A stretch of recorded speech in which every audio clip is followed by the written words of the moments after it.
Have you ever felt it? That quiet tension in your chest when you're in a room full of people and somehow you still feel alone? Everyone seems comfortable, everyone seems synchronized, laughing at the same jokes, chasing the same trends, applauding the same things. And you are there, but you're not there. You feel different, like you don't quite fit the mold, like something about you refuses to settle.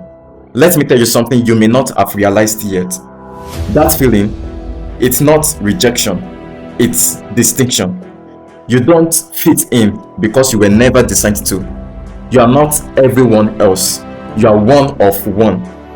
Before you ever took your first breath, before anyone knew your name, before you had achievements or failures or followers, you were already set apart. Your fingerprint unmatched, your voice unrepeatable, your mind wired in a way no one else's is, your story stitched together with threads nobody else carries. Out of billions of people on this planet, there has never been you before. And when you leave this earth, there will never be you again. So why? Why are you trying so hard to blend into a crowd that was never built to contain you? Why are you shrinking your convictions to fit someone else's comfort?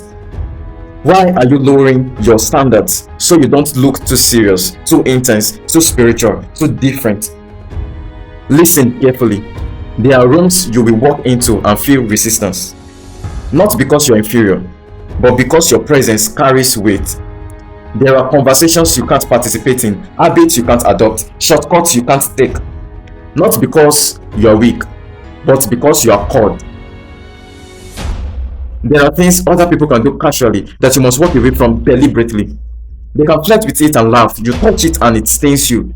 They can compromise and move on. You compromise and you feel conviction for weeks. Have you ever wondered why? Why does it seem like others get away with things that wreck your peace? Why does your conscience feel louder, sharper, stronger? It's because your life is not common and you can't treat it like it is. Scripture says it plainly. My son, if sinners entice you, do not consent. That's simple. If they pull you, don't go. If they pressure you, don't yield. If they normalize it, don't absorb it. Just because they're doing it doesn't mean you should. It might look easy for them. It might even look fun.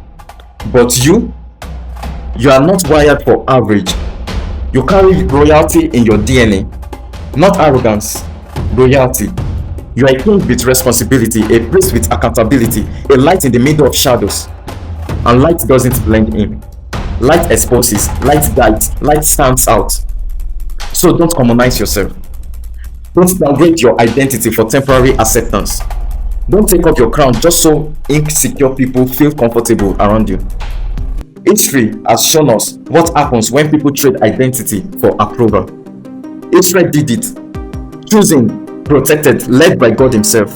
They didn't need to chase validation. They were already validated. But they looked around. They saw other nations with kings, uniforms, armies, structures that looked impressive. And they said, we want to be like them. Do you hear that?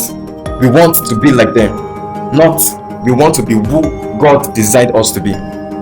Just, we want to fit in. They traded glory for normalcy. They rejected divine leadership for the comfort of human systems. And God gave them what they asked for. But it came with consequences. It always does. Because when you abandon distinction, you inherit burdens you were never meant to carry. And then there's the ark of God, sacred, holy, symbol of divine presence. The Philistines who didn't understand covenant put it on a cart and sent it back. Israel saw it, and instead of remembering their instruction, instead of honoring the standard they were given, they copied what they saw. They imitated people who didn't even share their calling. And when Uzzah reached out to study what was sacred, he was struck down. That moment feels harsh, but it reveals something powerful. What others handle casually, you may not be allowed to touch, because you are held to a higher standard. Not to punish you, but to protect what's inside you. There's oil on your life. There's purpose running through your decisions. There are generations connected to your obedience, and the enemy doesn't need you to fall publicly. He just needs you to compromise privately. So he whispers, "It's not that serious. Everyone is doing it. You are overthinking. Relax." But you feel it. That internal check, that holy discomfort, that sense that says, "This is not for you." Others may, but you can't. Others may sleep around, you can't. Others may cheat to get ahead, you can't. Others may knock themselves every weekend, you can't. Others may gossip for entertainment, you can't. Others may dilute their convictions to be liked, you can't. Not because you're better, but because you are different. Your calling is different. Your assignment is different. Your capacity is different. And what might be small for someone else could be destiny altering for you. So be wise, be intentional, be selective. You don't have to attend everything. You don't have to respond to everything. You don't have to explain yourself to everyone. Sometimes the most powerful word you can say is no. No to the invite, no to the trend, no to the relationship, no to the shortcut. And sometimes you don't just walk away, you run. Run from what weakens your discipline, run from what dulls your sensitivity, run from what pulls you out of alignment. Because you were not designed to survive, you were designed to shine.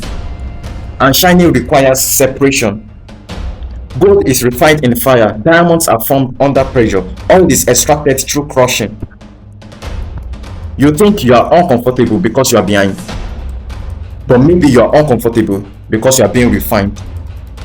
Maybe the reason you don't fit in is because you were never meant to stay there. You were built for more. More impact, more depth, more responsibility. And more requires restraint. It requires discipline when no one is watching, integrity when compromise is easy, obedience when rebellion looks attractive. It requires choosing purpose over popularity. And yes, it might feel lonely sometimes. Standing alone can feel heavy. But remember this: it's better to stand alone with conviction than to sit in a crowd with compromise. You don't need the crowd, you need clarity. You don't need applause, you need alignment. So the next time you feel that tension, the next time you feel out of place, the next time you sense you can't participate in what everyone else is celebrating, don't interpret it as weakness. Interpret it as calling. You are not missing out. You are being preserved. You are not isolated. You are being prepared.